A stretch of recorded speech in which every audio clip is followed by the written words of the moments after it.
Hey, what is up, everybody? I am here to give you my WWE NXT review for August 12th, 2015. And we had Byron Saxton, Rich Brennan, and Corey Graves on commentary for this show. So let's talk about this show. So we had William Regal. The first thing that happened was William Regal got interviewed, and William Regal said that even though that Kevin Owens thinks that just because of his authority, it's gonna cost him the NXT Championship. But he says that's not any further from the truth. But he said that he talked to Finn Balor about having the ladder match for the NXT Championship, and he says that it's gonna happen. It will be a ladder match. Finn Balor defending the title against Kevin Owens. I thought that was pretty good stuff right there. I can't wait to see that ladder match. That's gonna be awesome. So then we get the first match on the show. We had Solomon Crowe versus Ty Dillinger. And I like the gimmick that Ty Dillinger does where he thinks he's like a perfect 10. He came out and had like a 10 sign up. I thought that was pretty cool. And this was a pretty good match here. Solomon Crowe dominates. He hits a Hurricanrana on Ty Dillinger. He goes to do a splash in the corner, but Ty Dillinger gets his feet up and he dominates the match for a little bit. And then Solomon Crowe makes his comeback. And he ends up hitting a twist of fate in this match. I thought that was a sick spot. And then Ty Dillinger throws him outside the ring. And when Solomon Crowe gets back in, he hits the like a double knees to the face move for the win. I thought this was a good match here, and I like the fact that Ty Dillinger won because I like his gimmick. So I like this stuff. This was good. And then the Hype Bros, which consists of Zack Ryder and Mojo Rawley are backstage. And Mojo Rawley asked Zack Ryder why he didn't answer his phone calls, and he said that it was 3 in the morning. I actually sleep at 3 in the morning. And Mojo Rawley is talking about how he had 10 chicks on him last night. And he says, I thought you had 10 chicks on you.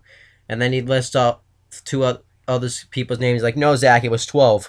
I thought this was a hilarious segment. This was pretty funny. So then we get Baron Corbin versus Axel Disher. And Baron Corbin beats him in a squash match. I thought this was pretty good stuff. And Baron Corbin says that's all the competition that there is. It pretty much talks about how he's dominated NXT and nobody's gotten up from the end of days and he wants better competition.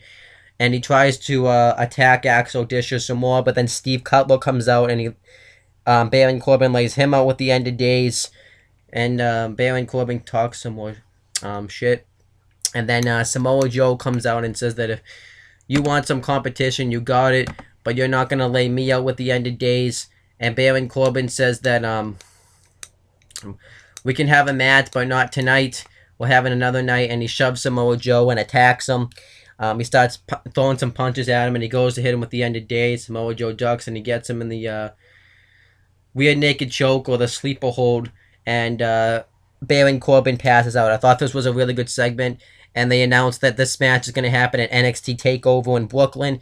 I'm really looking forward to this. I can't wait to see Samoa Joe versus Baron Corbin, and I actually like Baron Corbin as a heel. I'm really enjoying him, so I can't wait to see who wins this match. I actually don't know who's going to win. And then Tyler Breeze is backstage, and he talks about how William Regal has to get the next Japanese sensation, so that way he can so he can face Tyler Breeze. But he said they tried to do that before with the Hideo Itami, but he disposed of him, and he said he's going to do the same thing to Jushin Thunder Liger. Thought it was a good promo there. Then we got Marcus Louis versus Finn Balor. And Marcus Louis just comes out with no theme song. I love Marcus Louis' gimmick. And Finn Balor hits a sling bait, a drop kick into the corner, and the coup de grace for the win. I thought this was a nice match. It was a nice match to make Finn Balor look strong to face Kevin Owens for the NXT Championship. And then afterwards, Kevin Owens attacks Finn Balor from behind. He tries to powerbomb him on the apron, but Finn Balor fights out of it. He drop kicks him into the guardrail. And he goes to hit like a drop kick into the turnbuckle, but Kevin Owens counters into a pump-up powerbomb, and he stands holding the NXT Championship. I thought this made Kevin Owens look really strong, and I was happy with this. So I like this. And then the Vaudevillains, which consist of Aiden English and Simon Gosh, get interviewed. So the Vaudevillains get interviewed. Aiden English and Simon Gosh, the Vaudevillains.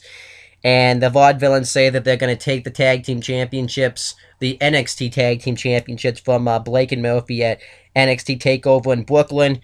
And they say they have some plans for Alexa Bliss, and she wants to know what those plans are exactly. And she said that they're not going to be anything, and she slaps both of them. I thought it was fine. And then we get another video package for Apollo Crews announcing that he's going to make his in-ring debut at NXT TakeOver in Brooklyn. And I think it was the same one, except this time he said he wants to be the NXT champion. He wants to be the top dog on NXT. And then that was it. Well, that wasn't really it. They did the main event, but I pieced out doing that because I don't want to watch Bayley have matches because I don't like Bayley. I don't like a gimmick or anything like that. And she's facing Becky Lynch for number one contendership to the NXT Women's Championship. And unfortunately, Bayley's going to win. I hope they have Becky Lynch win instead because then it would make me actually want to watch the women's match. And it won't have me... Because I feel what's going to happen is that if Bayley wins, she's most likely going to win the NXT Women's Championship and NXT TakeOver Brooklyn because Sasha Banks on Raw doing the Divas Revolution on Raw. So I hope that doesn't happen. We're going to have to wait and see. But that's my review of NXT. I thought it was a pretty good show this week. Nothing really I hated. I like pretty much everything on the show. But that's pretty much it, guys. You want to check out my other YouTube channels. Owen Talking is the non-wrestling one. CM Brothers is both. And my friend not Steve Shives. You can check it. You can subscribe to his channel too. But my friend James Hebert has two other YouTube channels. James Hebert, where he makes custom Titantrons of wrestlers, and his Way Me Through Wrestling channel, where he's having a tournament for the WIW Championship, and I'm going to win that tournament. I'm one of those people in there. But that's pretty much it, guys. You can click down below to subscribe to me, and that's pretty much it, guys. Talk to you later.